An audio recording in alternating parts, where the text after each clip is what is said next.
हम क्यों जाएं? तुम नहीं जा सकते हो, तुम्हारे पास आंख नहीं है।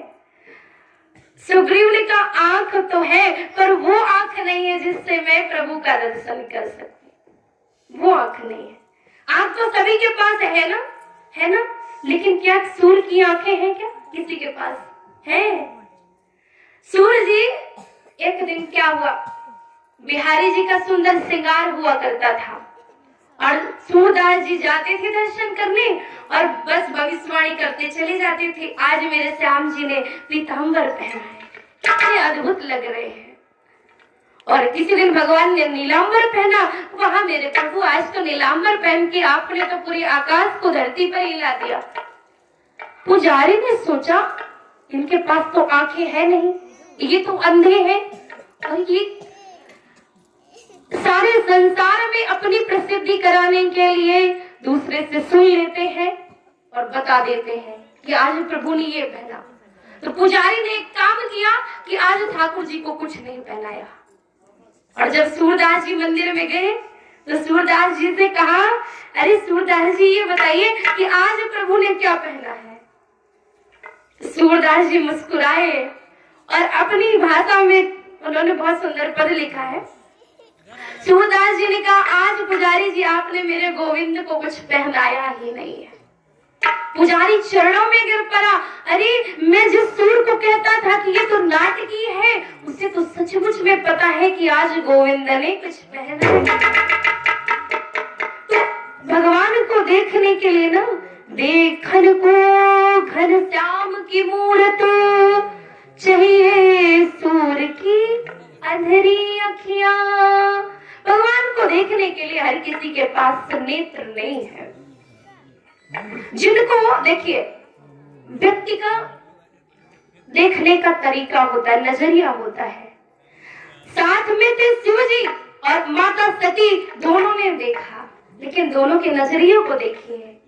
यही अच्छाई और बुराई में फर्क है संसार में, थोड़ा सा ही देखने का तरीका होना चाहिए। जो राम जी रो रहे थे, शिव जी को भगवान दिखे। वाह प्रभु, क्या आपकी लीला है। एक रो रहा है और एक मुस्कुरा रहा है, देख देख के कैसी अद्भुत लीला है प्रभु की। एक रो रहा है और एक देखकर हंस रहा है। और वही देखिए दूसरा नजरिया देखिए माता सती का, कि उन्होंने देखा तो भगवान विरही रूप में दिखे। यही संसार में सुख और दुख का कारण है, आपका नजरिया। माता सती ने विरही रूप में देखा तो कितना दुख मिला, शरीर तक छोड़ना पड़ा। और शिव जी में भगवान देखा तो उन्हें परम आनंद की अनुभूति हुई और जाकर वट वृक्ष के नीचे बैठे और भजन करने लगे। तो अपने जीवन में आप नजरिया बदल लीजिए, आपके जीवन में सुख प्रवेश कर जाएगा, प्रवेश कर जाएगा। जिस चीज में हम बुराई देखते हैं उसमें हम अच्छाई देखने लगे, हमारे जीवन में दुख नहीं बचेगा। भक्त क्यों प्रसन्न रहता है इस संसार में? कोई तन दुखी, कोई मन दुखी, कोई धन बिन रहते उदास, थोड़े थोड़े सब दुखी। फिर सुखी कौन है? सुखी राम जी के दास। तो इस संसार में वो सुखी क्यों है? उसके जीवन में कोई कष्ट नहीं है क्या? कष्ट है। कष्ट तो देखिए संसार में दुखालयम शाश्वतम, भागवत में लिखा है ये संसार दुखालय है और दुखालय में सुख मिलेगा क्या? मिलेगा। लेकिन हमारे प्रभु कैसे हैं? मानसकार लिखते हैं, जो आनंद सिंधु सुख राशि, जो आनंद सिंधु सुख राशि,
दुख है ना, सुख नहीं है कहीं।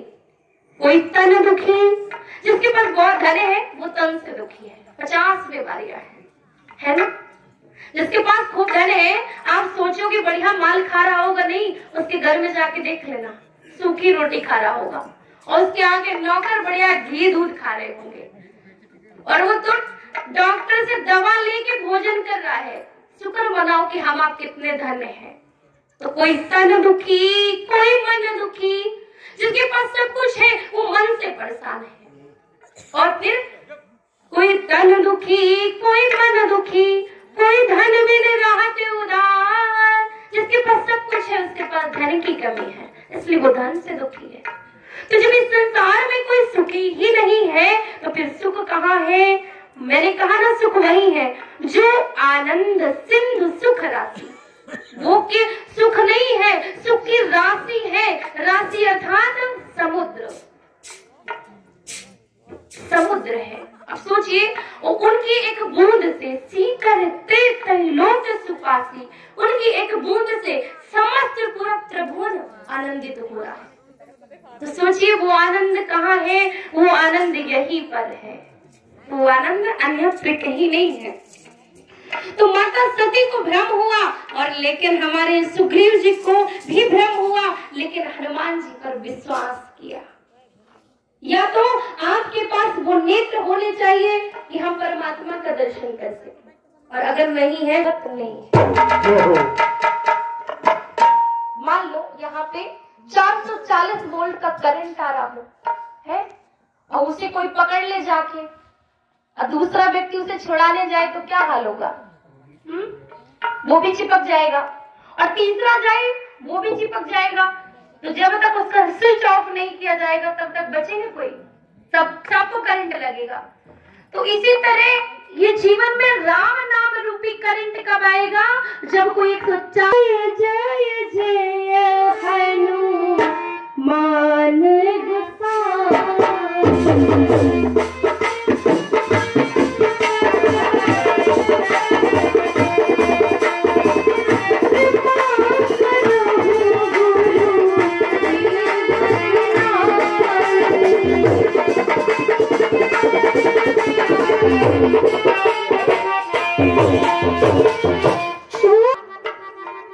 बड़ा मानसकार ने बहुत अच्छा लिखा है गुरुओं के लिए भी। आजकल के गुरु क्या, बस शिष्य से केवल धन लेना है ना, शिष्य से केवल धन मिलता रहे। तो ऐसे गुरु के लिए क्या लिखा है मानस में? नरक में जिसका राम से साक्षात्कार हो जाए, फिर वो इस संसार का नहीं रहता, वो राममय बन जाता है।